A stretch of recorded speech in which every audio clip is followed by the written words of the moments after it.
Hi guys, welcome back. അപ്പോൾ 2026 ഓണസദ്യ കണ്ടാലോ guys. ഞാൻ ഇത്രയും ഐറ്റങ്ങളാണ് ഈ പ്രാവശ്യത്തെ ഓണത്തിന് റെഡിയാക്കിയത് കേട്ടോ.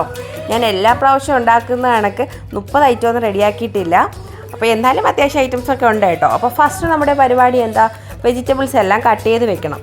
അപ്പോൾ ഞാൻ നമ്മുടെ കഷ്ണങ്ങളെല്ലാം റെഡി പൊസിഷനിൽ വെച്ചിട്ടുണ്ട്. അടുത്ത വന്നിട്ട് നമ്മുടെ കൂട്ടുകറിക്കൊക്കെ വേണ്ടിയിട്ടുള്ള തേങ്ങയൊന്ന് വറുത്തെടുക്കുകയാണേ. ഇങ്ങനെയുള്ള നുണുക്ക് പരിപാടികളെല്ലാം ഞാൻ ആദ്യമേ ചെയ്തു വെക്കുക കേട്ടോ. പിന്നെ ഇന്നത്തെ പായസം വന്നിട്ട് പാലട പ്രഥമനാണ്. അപ്പോൾ ഞാൻ പാല് നന്നായിട്ട് കുക്കാവാനായിട്ട് പാല് മേലക്കയും പഞ്ചസാരയൊക്കെ ചേർത്ത് നന്നായിട്ട് തിളച്ചതിന് ശേഷം നമ്മുടെ കുക്കറെല്ലാം അടച്ച് വെച്ച് 1 മണിക്കൂർ വേവിച്ചെടുക്കുന്നുണ്ട്. ഇനി നമ്മുടെ വെള്ളരിക്ക പച്ചടിയാണ് ഈ റെഡിയാക്കുന്നത്. അപ്പോൾ വെള്ളരിക്കയെല്ലാം വേവിച്ചതിലേക്ക് അരപ്പൊക്കെ ചേർത്തതിന് ശേഷം നല്ല തൈരൊഴിച്ച് നന്നായിട്ട് മിക്സ് ചെയ്ത് ജസ്റ്റ് ഒന്ന് ചൂടാവാനായിട്ട് തുടങ്ങുമ്പോഴത്തേക്ക് ഓഫ് ആക്കുമ്പോൾ നമ്മുടെ വെള്ളരിക്ക പച്ചടി റെഡി ആയിട്ടുണ്ട്. ഇനി ഞാൻ വന്നിട്ട് കിച്ചടി റെഡിയാക്കുന്നുണ്ട്. ഇന്ന് വന്നിട്ട് ബീട്രൂട്ട് കിച്ചടിയാണ് റെഡിയാക്കുന്നത്. അതിനായിട്ട് വേവിച്ച് വെച്ച ബീട്രൂട്ട് ഒരു ചോപ്പറിലോട്ട് ഇട്ട് അതിലേക്ക് തേങ്ങയും പച്ചമുളകും ജീരകവും കൂടെ ചേർത്ത് അരച്ച അരപ്പില്ലേ, അത് നന്നായിട്ട് ഫൈനായിട്ട് അരച്ചത് 2 സ്പൂൺ ഇതിലേക്ക് ചേർത്ത് കൊടുക്കുന്നുണ്ട്. എന്നിട്ട് നമുക്ക് ഒരു ചോപ്പറിന് വെച്ചിട്ട് നന്നായിട്ട് ഇതൊന്ന് ചോപ്പ് ചെയ്തെടുക്കാം. ഓരോരുത്തരും ഓരോ രീതിയിലാണ് സദ്യ ഉണ്ടാക്കുന്നത് കേട്ടോ ഗൈസ്. ഇത് എൻ്റെ രീതിയാണ് ഞാൻ കാണിക്കുന്നത്. ഞാൻ വന്നിട്ട് ഈ അരപ്പൊക്കെ നേരത്തെ റെഡിയാക്കി വെക്കും. എല്ലാ അരപ്പിനും ഏകദേശം നമ്മുടെ സദ്യയുടെ ഐറ്റംസിനെല്ലാം ഈ തേങ്ങയും ജീരകവും പച്ചമുളകും അരച്ച അരപ്പ് തന്നെയാണ് ചേർക്കുന്നത്. ഇനി നമ്മുടെ കിച്ചടിയിലോട്ട് ആവശ്യത്തിന് തൈരും കൂടെ ചേർത്ത് കൊടുക്കുന്നുണ്ട്. ഈ ഒരു ബീട്രൂട്ട് പച്ചടിയുടെ ആ ഒരു പെർഫെക്റ്റ് കളർ കിട്ടാൻ വേണ്ടിയിട്ടാണ് ഞാൻ വേവിച്ചതിന് ശേഷം ഇതുപോലെ ചോപ്പ് ചെയ്യുന്നത്. അല്ലാതെ ചോപ്പ് ചെയ്ത് വേവിക്കുമ്പോഴത്തേക്ക് ഞാൻ ഈ ഉദ്ദേശിക്കുന്ന ആ ഒരു പിങ്കിഷ് കളറില്ലേ, അത് കിട്ടാറില്ല. ഇങ്ങനെ റെഡിയാക്കുമ്പോഴത്തേക്ക് ഞാൻ ഉദ്ദേശിക്കുന്ന ആ ഒരു കളർ കിട്ടുന്നുണ്ട്.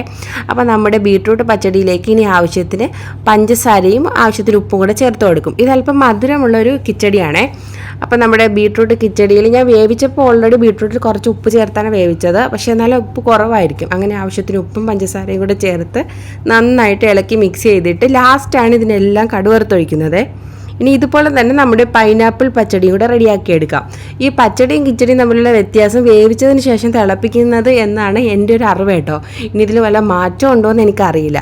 അപ്പോൾ നമ്മൾ മഞ്ഞൾപ്പൊടി ഉപ്പും ചേർത്ത് വെച്ചിരിക്കുന്ന പൈനാപ്പിളിലോട്ട് ആവശ്യത്തിന് നമ്മുടെ തേങ്ങയുടെ മിക്സും തൈരും പിന്നെ വന്നിട്ട് ആവശ്യത്തിന് ഉപ്പൊക്കെ ചേർത്ത് പഞ്ചസാരയും ചേർത്ത് നന്നായിട്ട് അടിച്ചെടുക്കണം. എന്നിട്ട് ഇതൊന്ന് ഇങ്ങനെ ചോപ്പ് ചെയ്തെടുക്കുകയാണ് ചെയ്യുന്നത്. അങ്ങ് തീരെ ഫൈനായിട്ട് അരച്ചെടുക്കത്തില്ല കേട്ടോ. നമ്മുടെ മിക്സിയിലെ ജാറിലിട്ട് അരക്കുകയാണെങ്കിൽ നല്ല ഫൈൻ പേസ്റ്റ് പോലെ ആയിപ്പോവും. ഇത് ചോപ്പർ ആയതുകൊണ്ട് നമ്മുടെ ആ ഒരു പൈനാപ്പിളെല്ലാം ചോപ്പായിട്ട് കിട്ടും. അപ്പോൾ നമ്മൾ ജസ്റ്റ് ഇതുപോലെ ഒന്ന് ചോപ്പ് ചെയ്തെടുത്തിട്ട് ഞാൻ ഈ നമ്മുടെ പൈനാപ്പിളിൻ്റെ മിക്സ് ഒന്ന് ജസ്റ്റ് ചൂടാക്കി എടുക്കും കേട്ടോ. അപ്പോൾ നമ്മുടെ പൈനാപ്പിൾ കിച്ചടി റെഡി ആയിട്ടുണ്ട്. ഇനി എന്താ, അടുത്ത കൂട്ടുകറിയാണ് ഗൈസ്. അപ്പോൾ നമ്മുടെ ചേനയും കായും കടലയെല്ലാം വേവിച്ചതിലോട്ട് മഞ്ഞൾപ്പൊടി ഉപ്പും കുരുമുളകും ഇട്ടാണ് വേവിച്ചത്. അതിലേക്ക് നമ്മൾ നേരത്തെ അരച്ചതിന് ആ തേങ്ങയുടെ മിക്സ് ചേർത്തതിന് ശേഷം ഇതുപോലെ നന്നായിട്ട് ഇളക്കി ഒന്നുടച്ചു കൊടുക്കണം. പിന്നെ നമ്മുടെ കൂട്ടുകറിയിലേക്ക് ഞാൻ 1 ടീസ്പൂൺ മുളക് പൊടിയും പിന്നെ ഞാൻ ഓൾറെഡി കുരുമുളക് ഇട്ടാണ് ഇതിനകത്ത് വേവിച്ചത്. ഇതിൻ്റെ കൂടെ ശകലം ശർക്കര കൂടി ചേർത്ത് കൊടുക്കണം. ഈ മധുരവും ഉപ്പും എല്ലാം കൂടി ചേരുമ്പോൾ ഇതിനൊരു പ്രത്യേക ടേസ്റ്റാണ്. പിന്നെ നമ്മുടെ കൂട്ടുകറിയുടെ ലെവൽ തന്നെ മാറുന്നത് നമ്മുടെ ആ വറുത്ത് വെച്ച തേങ്ങയിൽ അത് ചേർത്ത് കൊടുക്കുമ്പോഴാണ്. അപ്പോൾ നമ്മൾ വറുത്ത് വെച്ച തേങ്ങയും കൂടെ ചേർത്ത് നന്നായിട്ട് ഇളക്കുമ്പോഴത്തേക്ക് നമ്മുടെ കൂട്ടുകറി റെഡി ആയിട്ടുണ്ട്. ഇനി ട്രിവാൻഡ്രംകാർക്ക് ബോളി ഇല്ലാതെ എന്ത് സദ്യ ഗൈസ്. അപ്പോൾ നമ്മുടെ അടിപൊളി ബോളിയും കൂടെ ഞാൻ റെഡിയാക്കുന്നുണ്ട്. ഓൾറെഡി ബോളിയൊക്കെ ഉണ്ടാക്കുന്ന വീഡിയോ മുമ്പ് പോസ്റ്റ് ചെയ്തിട്ടുണ്ട്. വീണ്ടും വേണമെന്നുള്ളവർ കമൻറ്റ് ചെയ്താൽ ഞാൻ വീണ്ടും ഡീറ്റെയിൽ ആയിട്ട് ബോളിയുടെ റെസിപ്പി ഇടാം കേട്ടോ.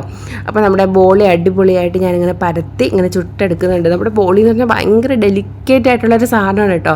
മറിച്ചിട്ടാൽ തന്നെ ഇതങ്ങനെ പൊട്ടിപ്പോവും. അപ്പോൾ ഞാൻ അതിലേക്ക് ആവശ്യത്തിന് നെയ്യെല്ലാം ഇങ്ങനെ ബ്രഷ് ചെയ്ത് കൊടുക്കുകയാണ്. നമ്മുടെ കടലപ്പരിപ്പിൻ്റെ സ്റ്റഫിങ്ങും പിന്നെ പുറത്ത് കോട്ടിങ് വന്നിട്ട് മൈദയുടെയാണേ. പിന്നെ നമ്മളിത് ഒരുപാട് ഇങ്ങനെ മൂപ്പിച്ചെടുക്കത്തില്ല ഗൈസ്. അപ്പോൾ പിന്നെ അങ്ങനെ ഭയങ്കര ഡ്രൈ ആയി പോവും. ഇതൊന്നും ജസ്റ്റ് ആ ഒരു മൈദ വേവണം, അത്ര ഒരു ചൂടാക്കൽ മാത്രമേ ഈ നമ്മുടെ ബോളി ചുട്ടെടുക്കുമ്പോൾ എടുക്കുള്ളൂ കേട്ടോ. അപ്പോൾ നമ്മൾ അടിപൊളി ബോളിയും കൂടെ റെഡിയാക്കി എടുത്തിട്ടുണ്ട് കേട്ടോ. അപ്പോൾ നമ്മുടെ സദ്യക്ക് വേണ്ടിയിട്ടുള്ള ബോളി ഞാൻ റെഡിയാക്കി. ലാസ്റ്റ് എന്താ ഗൈസ്, നമുക്ക് പപ്പടം കൂടി കാച്ചണം. പപ്പടം കൂടെ കാച്ചുന്നതോടുകൂടി നമ്മുടെ സദ്യയുടെ പരിപാടിയൊക്കെ കഴിയുന്നുണ്ട് കേട്ടോ. ഞാൻ എല്ലാ ഐറ്റംസും ഉണ്ടാക്കുന്നതിൻ്റെ വീഡിയോ ഒന്നും ഇതിൽ ഇൻക്ലൂഡ് ചെയ്തിട്ടില്ല. കാരണം ഞാൻ ഒത്തിരി പ്രാവശ്യം സദ്യ ഉണ്ടാക്കുന്ന വീഡിയോസ് കാണിച്ചിട്ടുണ്ട്. അപ്പോൾ ഞാൻ നിങ്ങളെ വെറുതെ കാണിച്ച് ബോറടിപ്പിക്കുന്നില്ല. അപ്പോൾ ഇത്രയും ഐറ്റംസാണ് ഗൈസ് നമ്മുടെ ഓണസദ്യക്ക് റെഡിയാക്കിയേക്കുന്നത്. എന്തൊക്കെയാണെന്ന് നോക്കിയാലോ.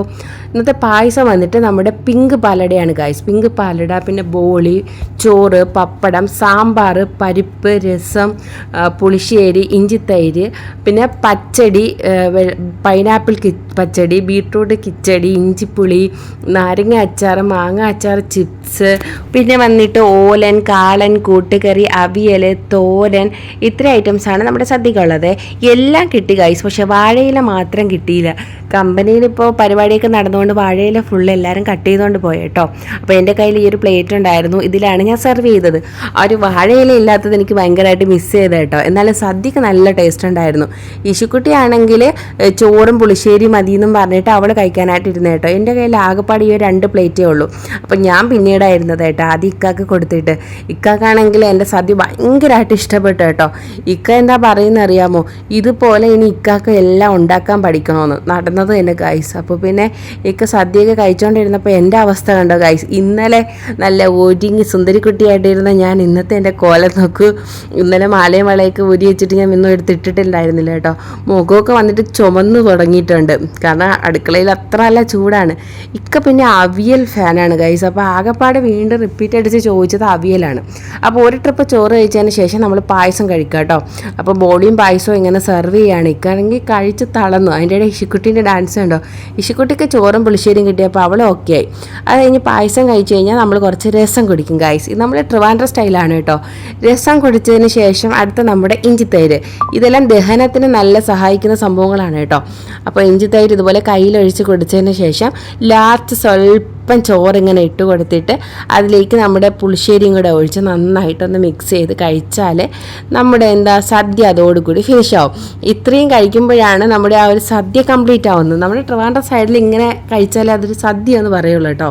അപ്പോൾ ഇക്ക കഴിച്ച് കഴിഞ്ഞതിന് ശേഷം പിന്നെ എനിക്ക് കഴിക്കാനുള്ള സദ്യയെല്ലാം ഇതുപോലെ സെർവ് ചെയ്തെടുത്തിട്ടുണ്ട് ഗൈസ്. ഇതാ കണ്ടില്ല, അടിപൊളി സദ്യയായിരുന്നു കേട്ടോ. എനിക്ക് ഇന്നലെ കമ്പനിയിലെ സദ്യ അത്ര ഇഷ്ടപ്പെട്ടില്ല സത്യസന്ധമായിട്ട് പറയുകയാണെങ്കിൽ.